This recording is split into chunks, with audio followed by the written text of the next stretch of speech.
Hi! අදයන් මාත් එක්ක book fair. අද මම බුක් ෆෙයා යන්නේ තනියම නෙවෙයි. මෙන්න මෙයාත් එක්ක. කතාවෙන් කතාව අපි ආවා BMICH එකට.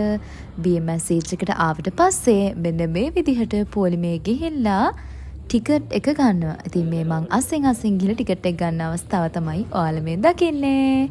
බුක් ෆෙයා එක පටන් ගත්ත දවස, ඒ කියන්නේ 27.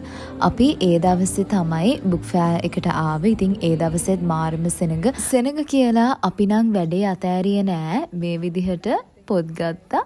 ඉතින් ඔයාලට පේනවා ඇති මේ මගේ යාළුවා මේ විදිහට පොත් අරගෙන උස්සගෙන ඉන්න විදිහ. එතන පොත් ටිකත් අරගෙන ඊට පස්සේ බලන්නකො මට හම්බෙන කෙනා මෙන්න මගේ යාළුවා. මෙයා මෙතන නවුන්සින් පාට් එකක් කරනවා. ඉතින් ඒක නිසා තමයි එයා මේ විදිහට ඉන්නේ. මේ ඉන්නෙත් මන් දන්න අක්ක කෙනෙක්. ඉතින් අපි ඔක්කොම අපේ පොත් අරගෙන අපි ගියා නූඩල්ස් කන්න.